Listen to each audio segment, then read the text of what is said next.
안녕하세요. 서정의 경제펀치 서정희입니다.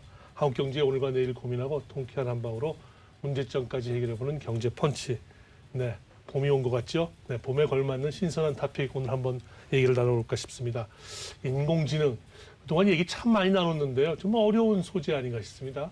사실 인공지능 우리 주변에서 실제 상용화, 실용화되지 않으면 그게 무슨 의미가 있겠습니까? 그래서 오늘 인공지능에 대한 실용화 어디까지 왔고 어떤 건지 한번 얘기를 나눠보고 싶습니다. 그래서 오늘 펀치를 나누려볼 주제 이렇게 드리겠습니다. 4차 산업혁명의 총화, 인공지능 실용화 단계 어디까지 왔나? 네, 그래서 서울대학교 언론정보학과 이준환 교수님 모셨습니다. 안녕하세요. 네. 네, 제가 이 인공지능의 실용화 관련해서 어떤 분을 모실까 하다가 제가 언론정보학과 교수님을 모시게 될지 몰랐습니다. 네. 우리 이 교수님 원래 전공이 언론정보학 이쪽이 아니시라면서요? 네, 저는 이제 다양한 전공을 가지고 있는데요. 학부 때 공업 디자인을 전공을 하고 박사는 컴퓨터 공학을 했습니다. 네네. 그래서 어떻게 보면은 인공지능 AI의 어떻게 보면 기초 기술에 대한 연구보다는 그것이 이제 실용화되는 그 과정에 대한 연구를 맞습니다. 많이 하시지 않았나 싶어서 모셨습니다. 지금 서울대 HCID 랩. 랩은 무슨 저 실험실이라는 뜻인 것 같은데. 그렇죠. 네. HCI Human Computer Interaction. D는 디자인이라고 그러셨죠. 어떤 연구를 하는 겁니까? 한번 좀 사례를 몇 가지 소개해 주실까요? 네, HCI라는 거는 컴퓨터 공학의 일부입니다. 그래서 말 그대로 컴퓨터와 사람 사이에 일어나는 여러 상호작용들에 대해서 연구하는 학문입니다. 그래서 원래 HCI는 예전에는 아주 오래전에는 그 인터페이스를 개발하는 데 초점을 맞춰 왔습니다. 뭐 예를 들어서 마우스를 만든다든지 그 그래픽 유저 인터페이스 뭐 이런 거를 만든다든지 이런 연구에 초점이 맞춰져 있었는데 최근에는 컴퓨터를 매개한 우리가 이제 일상생활에서 컴퓨터를 굉장히 많이 사용을 하다 보니까 컴퓨터를 매개한 모든 인간의 행동에 관심을 가지고 연구가 진행이 되고 있습니다. 그래서 예를 들어서 제가 하고 있는 연구 중에 소셜 컴퓨팅이라는 연구가 있는데 이 연구는 소셜 네트워크 데이터를 바탕으로 그걸 수집하고 분석을 해서 인간 행동을 예측하는 뭐 이런 연구입니다. 예컨대 우리가 많이 쓰고 있는 SNS들의 그 빅데이터를 보면 사람들이 뭘 원하고 있구나. 앞으로 그렇죠. 소비 수요는 어떤 쪽으로 발전할 수 있구나. 이런 것이 예측이 되십니까? 맞습니다. 이제 그런 걸 연구하는 분야고요. 저희가 수행했던 연구는 이제 페이스북에서 사람들이 우울감에 어떤 사람들이 우울감에 빠지는가, 혹은 이제 우울감을 우리가 예측할 수 있을까 이런 연구를 수행했습니다. 그러니까 페이스북에서 주고받는 대화들이나 이런 걸 보면 어떤 대화를 한 사람들은 좀 우울감에 빠지기 쉬운 사람들이 이렇게 나옵니까? 어떤 사람들이 우울감에 빠지기 쉬운 사람들입니까? 일단은 저희 연구에 의하면 사회적 지지가 굉장히 중요하다고 나타났습니다. 이 얘기는 뭐냐면 페이스북에서 여러 사람들과 인터랙션이 있어야 되는데 인터랙션이 일방적이다던가 특히 이제 다른 사람들한테는 뭔가 그 라이크 같은 거 열심히 눌러줬는데 그런 걸 받지 못한다던가 이런 사람들은 사회적 지지를 받지 못하게 되는 경우가 많고 그런 경우에 이제 우울감 지수가 좀 높을 가능성이 있다 뭐 이런 연구를 수행을 했었습니다. 무슨 말씀인지 알겠습니다. 말씀드린 인공지능이라는 부분들이 앞으로 뭐 4차 산업혁명 얘기하면서 뭐 차세대 먹거리 뭐 이런 식으로 굉장히 거대하게 소개는 많이 됐는데 잘 만져지지가 않아요. 우리 교수님은 그래도 직접 연구를 하고 계시니까 좀 만져집니까? 우리 가까이 많이 왔습니까? 어떻습니까 지금? 굉장히 많이 와서 최근에 우리 주위에서 인공지능 알고리즘 많이 사용이 되고 있습니다. 그렇습니까? 그런데 이제 이게 실제로 적용되고 있는 상황과 많은 분들이 이제 미디어를 통해서 접한 인공지능 간에는 간극이 좀 있는 것 같습니다. 실제로 우리가 이제 뭐 사용하는 휴대폰 같은 데도 인공지능이 들어가 있고요. TV 같은 데도 인공지능이 들어가 있고 여러 군데 인공지능이 작게나마 들어가서 많은 도움을 주고 있는데 근데 이제 많은 사람들이 생각하는 인공지능은 뭔가 그 진짜 엄청난 지능을 가져서 우리 옆에서 그 사람을 압도하는 그런 인공지능 그러니까 영화 같은 데서 나오는 인공지능을 생각을 하시기 때문에 그런 것과는 사실 차이가 많이 있다고 볼 수 있습니다. 이 세계적인 어떤 그 기술의 진도라고 그럴까요? 그거하고 우리나라에서 현재 지금 진행되고 있는 부분하고는 뭐 차이가 좀 큽니까? 아니면 거의 같이 진행되고 있다고 보십니까? 제가 보기에 그 이제 국내 연구도 세계적인 수준과 거의 비슷하다고 생각을 합니다. 다만 그 인공지능을 보면은 인공지능 이제 그 학계를 보면은 주로 이제 미국이 많이 주도를 하고 있는데 미국에서 굉장히 새로운 알고리즘 같은 것들이 많이 개발이 되고 있는데 우리나라 같은 경우에는 많이 따라가고 유사한 알고리즘들을 많이 만들어내고 오히려 비슷한 기능을 하는 알고리즘 중에서는 더 퍼포먼스가 좋고 이런 것들은 잘하는 것 같습니다만 뭐 아직까지 제가 보기에는 이제 주도하는 그런 모습은 아닌 것 같긴 합니다. 네. 아까 미국 얘기하셨는데 주변 중국이나 뭐 이런 쪽이 굉장히 빠르다면서요? 일본도 그렇고. 네, 중국 굉장히 빨리 진행되고 있고요. 네네. 특히 중국 같은 경우에는 의외로 규제가 별로 없어서 생각한 것들을 많이 그렇죠. 시도를 하는 그런 네. 상황인 걸로 알고 있습니다. 우리 같은 경우 규제 문제 지적을 많이 받았는데 특히 어떤 규제들이 이런 인공지능 실용화에 상용화에 지금 장애물이 되고 있나요? 최근에 이슈가 됐던 공유 자동차, 이제 택시업계랑 많이 그랬죠. 큰 이슈가 됐었죠. 이제 그런 것들도 어떻게 보면은 일종의 규제고 사회적 비용을 고려한 결과라고 생각을 하는데 네. 조만간 무인 자동차를 볼 수 있게 될 것 같거든요. 네. 실제로 무인 자동차가 해외에서는 서비스를 하고 있는데 아직 우리는 이제 서비스 네. 단계는 아니지 않습니까? 네. 기술은 제가 알기로는 어느 정도 많이 따라잡았다고 알고 있는데 네. 그런 것들이 서비스가 됐을 경우에 또 발생하는 이슈들이 굉장히 클 거라고 생각이 그렇군요. 됩니다. 특히 실용화 쪽에 연구를 많이 하시는 우리 교수님 입장에서는 그런 규제의 문제가 좀 더 심각하게 느껴질 수 있겠네요. 그렇죠. 네, 규제 문제가 기초기술 연구하시는 맞습니다. 단계보다는. 네. 그러니까 실제로 서비스를 만들 때 그렇죠. 필요한 것들이니까요. 제가 저런 얘기를 들었는데 이제 국내 기업이 무인 편의점을 만들기 위해서 솔루션을 중국에 가서 사온다고 하더라고요. 사실은 무인 편의점 기술은 국내에서도 충분히 만들 수 있을 거라고 생각이 듭니다. 그런데 어떤 규제들에 의해서 그런 것들이 이제 국내에서 그렇게 서비스를 만들기 어렵지 않을까. 이 구체적인 사례가 재밌을 것 같아서 한번 여쭤보겠습니다. 작년에 창작 소설 공모전, 네. 국내 최초로 인공지능을 활용한 창작 소설을 한번 네. 공모해 보셨던 모양이에요. 직접 심사위원으로 활동하셨다고 그러는데 네, 맞습니다. 인공지능과 창작 이게 서로 매칭이 되는 단어인가요? 어떻게 됩니까? 네, 사실 우리가 일반적으로 생각하는 창작하고는 좀 다를 수 있습니다. 인공지능의 창작이라는 거는 그러니까 뭔가 학습된 데이터를 바탕으로 새로운 무엇인가를 만들어내는 건데 그렇기 때문에 학습된 데이터 틀 안에서만 창작이 이루어질 수밖에 없습니다. 그래서 지난번에 이제 제가 심사를 했었는데요. 일단 결과부터 말씀드리자면 제법 매끄러운 문장들을 가진 소설들이 다수 공모가 됐습니다. 읽어보면은 굉장히 자연스러운 문장들을 보실 수가 있어요. 진짜 창작 느낌이 나요? 네, 그렇습니다. 우리 교수님 바둑 두십니까? 좀 바둑 두지 않습니다. 인공지능 로봇이 얼마나 뚫까 했는데 사람들이 많이 놀랐거든요. 진짜 상상을 초월한 수를 떠버리니까. 네. 그 전에 생각한 거는 수없이 많은 기보를 외워서 그 수 중에 하나를 뜨지 않을까 했는데 그런 기보에 없던 수를 뜨거든요. 네. 이번에 소설도 뭔가 제가 여쭙는 건 포인트는 그거죠. 뭔가 이렇게 엮었고 저렇게 엮어도 기존에 나와 있는 여러 가지 글들의 일부를 발췌한 거 아니냐 이거죠. 맞습니다. 그게 아닌 맞습니다. 완전히 새로운 걸 나옵니다. 사실은 글들의 일부가 발췌되는 거죠. 그러니까 이제 문장 단위로 발췌를 하느냐 아니면 단어 단위로 발췌를 해서 문장을 만드느냐 이건 좀 다른 얘기입니다만 어쨌든 주어진 문장들을 읽고 이런 문장이 나왔을 때 그 다음에는 어떤 문장이 나오는 게 자연스럽다라는 식으로 계속 문장을 생성해내는 겁니다. 그렇기 때문에 읽어보면 제법 매끄럽다라고 느끼긴 하지만 실제로 스토리텔링이 되는 건 아니죠. 기승전결을 갖춘 그런 소설을 만든 건 아니고요. 그럼 아직 우리 창작 소설 공모 이쪽도 기술 수준이 좀 더 앞으로 가야 될 부분이 많이 있겠군요. 한참 많이 가야 된다고 현지 수준에서는 예컨대 표절 검사를 한다 그러면 표절에 걸릴 수 있겠군요. 네, 그렇죠. 그 문제는 인공지능 소설에서 굉장히 큰 이슈가 될 수 있습니다. 물론 표절을 피할 수 있는 방법들은 있겠죠. 문장을 자른다든지 붙인다든지 뭐 단어 단위로 추출을 해서 새롭게 문장을 만든다든지 여러 가지 방법을 통해서 표절 검사는 피할 수는 있겠지만 그래도 이제 뭐 아주 굉장히 참신한 그런 문장들 같은 것들은 만들기가 어렵거나 아니면은 기존에 있는 문장들을 가져오게 될 가능성이 높다라고 생각을 합니다. 그래도 언젠가는 딥러닝 기술처럼 뭔가 진짜 새로운 창의적인 기술인 수가 나오듯이 이쪽도 창의적인 소설이 진짜 나올 수 있다고 보십니까? 그거는 사실은 그 데이터를 얼마나 많이 학습하느냐에 따라 달라질 거라고 생각을 합니다.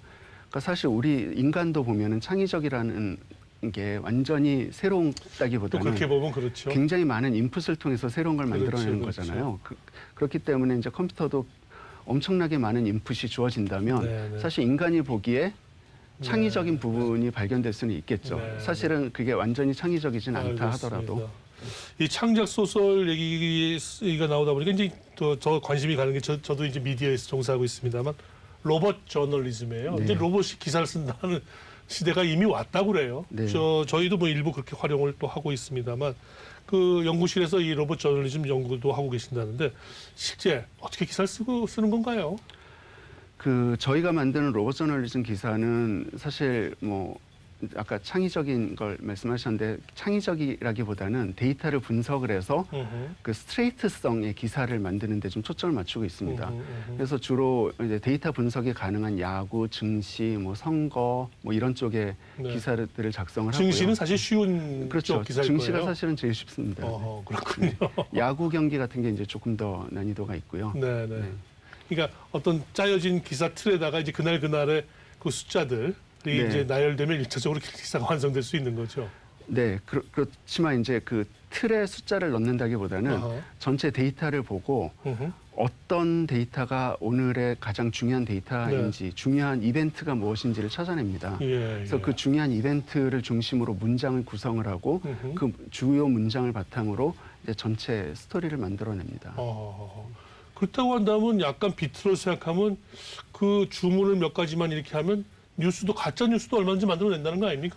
네, 사실 그런 우려가 굉장히 많이 있고요. 네. 가짜 뉴스들 충분히 만들어낼 수 있을 거라고 생각을 하고 네. 실제로 최근에 그런 그 이제 해외에서 음흠. 알고리즘이 작성한 기사인데 가짜 뉴스인데 너무나 진짜 같은 가짜 뉴스를 만들어서 화제가 된 적도 있었죠. 네. 그런 일들이 일어날 수 있습니다.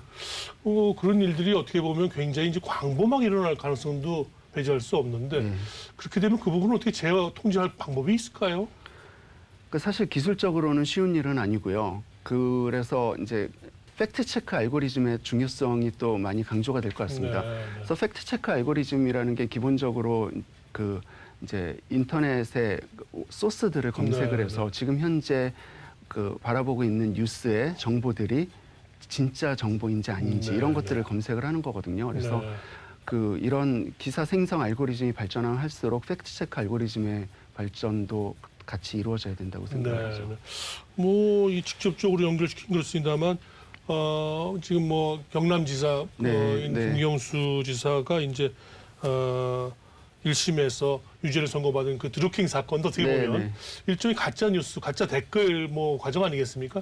이제 앞으로 그런 것들이 인공지능 로봇에 의해서 뭐 수없이 막 만들어진다고 한다면 이거 어떻게 합니까 이거? 네, 충분히 가능한 이야기입니다. 그래서 사실은 그러니까 여러 가지 윤리적인 문제들이 많이 고려가 돼야 되는데 그 알고리즘을 작성할 때 그 이제 어떤 이유로 어떤 목적으로 만들어야 되는지 굉장히 조심을 많이 해야 되겠죠. 그러니까 사실 저희가 예전에 처음에 로봇 뉴스를 만들 때 한 기자분께 그런 질문을 받았습니다.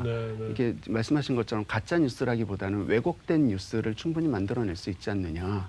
맞아요. 네, 충분히 가능하죠. 그러니까 알고리즘을 어떻게 구현하느냐에 따라서 측정 정보는 삭제하고 뭐 특정 정보를 강조해서 기사를 쓰는 건 이제 충분히 가능합니다. 그렇기 때문에 이제 기사를 쓰는 그 알고리즘을 작성하는 사람들의 이제 윤리적인 개발자들의 윤리적인 문제가 굉장히 중요한 것 같은데 사실은 그거는 알고리즘에게만 이제 그렇게 칼같이 잣대를 들이댈 필요는 없는 것 같은 게 사실은 사람도 그렇습니다. 그런 일을 하잖아요. 아니, 그러니까 예컨대 어느 선거 과정을 보면 어느 유권자, 어느 캠프에서는 자기 이제 가까운 사람을 통해서 막 이제 얘기를 퍼나르지 않습니까? 네, 네. 그러니까 어디까지는 사람의 일이고 어디까지는 기술의 일인지 가르기가 사실 쉽지 않겠어요, 맞습니다. 앞으로는. 네. 그래서 결국에는 AI라고 하지만 결국에 그 뒤에서 알고리즘을 만들고 구현하는 것은 사람들이기 때문에 사람들의 윤리적인 문제가 제일 중요하다고 봐야죠. 그러니까 기술 진보가 계속되는 한 이런 식의 문제는 어떻게 보면 꼭 범죄로 보기보다는 기술상에서 나타날 수 있는 하나의 현상으로 보고 네, 그 맞습니다. 부분들을 걸러내는 게 중요하다고 네, 봐야 맞습니다. 되겠군요. 그런 드루킹 사건도 어떻게 보면 그런 앵글로 보면 뭐 앞으로 계속 일어날 수 있고 꼭 범죄로만 몰아갈 아니라는 생각도 드는데 네. 미국 선거에서도 이 부분은 굉장히 핫 이슈라고 그래요.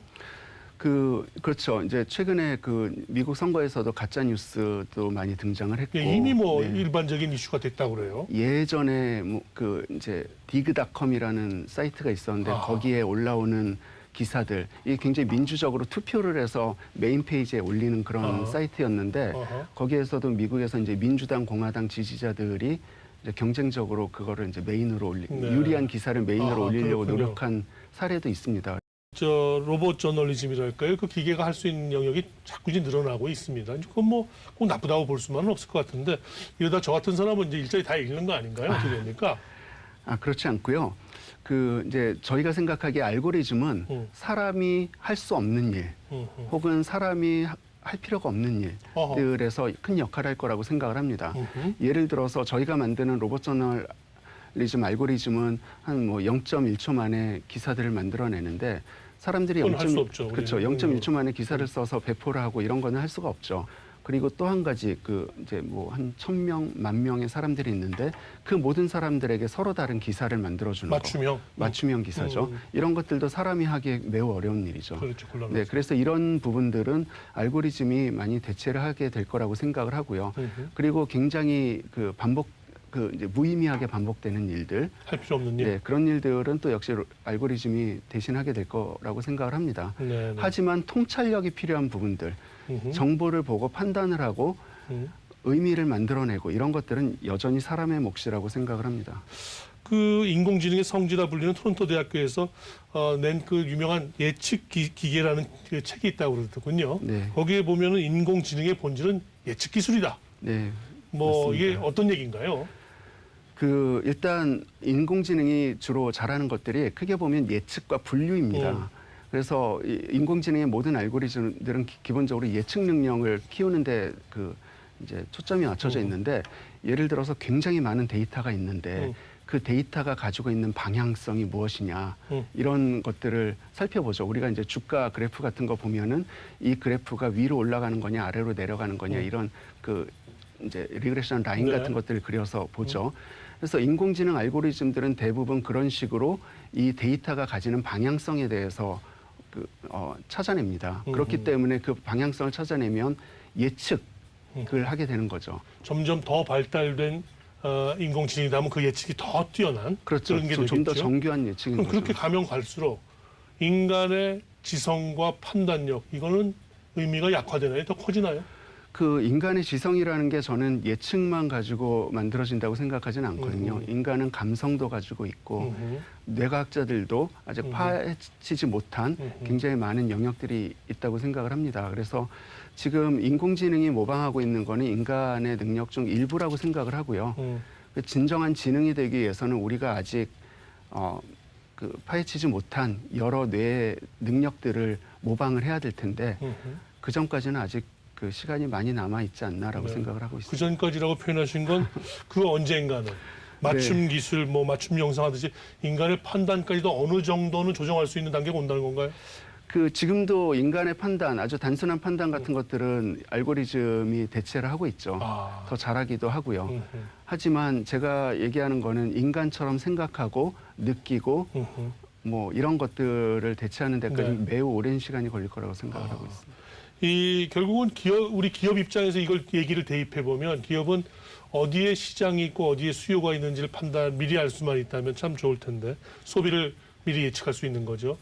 이미 기업에서 이렇게 활용되는 사례가 있을까요? 사실 인공지능까지 가지 않더라도 기업에서 많은 통계적 기법을 사용을 그렇죠. 하고 있죠. 하고 그런 있죠. 것들이 인공지능에서 사용되는 기술이니만큼 기업들은 이미 그런 것들을 많이 적극적으로 활용하고 있다라고 봐야 됩니다. 앞으로는 거대 기업일수록 더 힘이 세지는 거 아닙니까?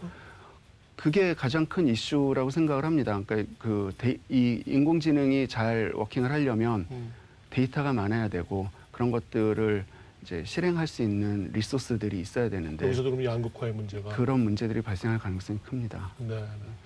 이 교수님 얘기 듣다 보니까 시간 가는 줄 모르겠는데 우리 교수님은 인터넷 검색 사이트로 유명했던 네오위즈 그게 처음 창립 멤버셨다고 해요. 그러니까 이쪽에 워낙에 뭔가 관심과 실력이 막강하셨군요.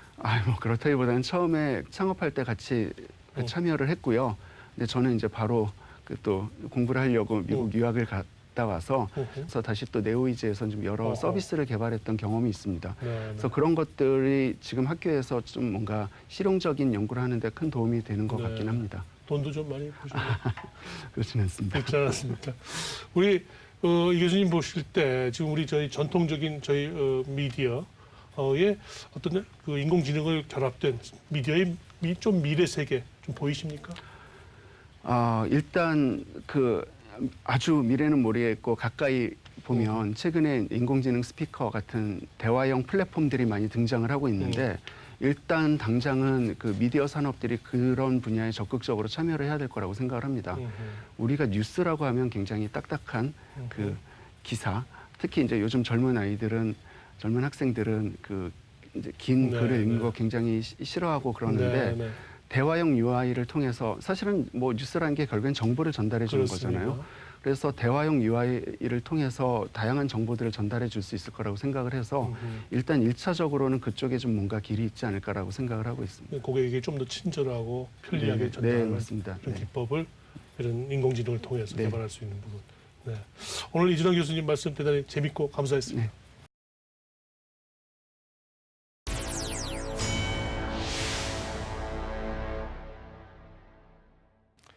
다양한 경제 이슈에 대해 해외 석학의 통찰을 들어보는 월드 나우 시간입니다. 앞서 이준환 교수님과도 이야기를 나눠봤는데요.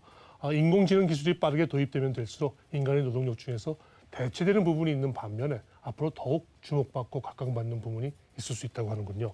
런던 전경대 필립 애기언 교수는 특히 의사소통 능력, 협동심, 리더십 등 소프트 스킬이 앞으로 더 중요해질 거라고 이렇게 얘기하는군요. 한번 들어보시죠. There are a number of tasks that do not require what I would call soft skills, like cleaners and other type of tasks. As a firm becomes more innovative, the firm outsources a higher fraction of low-skilled occupations, and they would keep only those low-skilled occupations which are indispensable to them. A low-skilled occupation person which has high soft skill, high unmeasurable skill, that's very hard to find or to train. And they are crucial to the firm's success. That's why they command such a higher wage. More innovative firms provide more training to low-skilled occupation workers that they keep. They give longer tenure to low-skilled occupation that they keep. A general takeaway from what I do is that the success or failure of societies, of countries, very much relies on how technological revolutions are matched by policies. You can have, for example, the artificial intelligence revolution. It has very different effects in a country where you have poor labor market institutions and poor education systems, or in a country that has more generous labor market policies together with more systematic investment in education and training. 요즘처럼 빠른 기술 진보의 시대에 노동자들이 변화에 대비하는 스킬이 대단히 중요하겠죠. 이젠 정부가 4차 산업혁명 시대에 어떤 노동자들의 소프트 스킬을 개발하는 그런 정책을 잘 구사해야 되지 않을까요? 서정의 경제펀치 오늘 여기서 이만 인사드리겠습니다.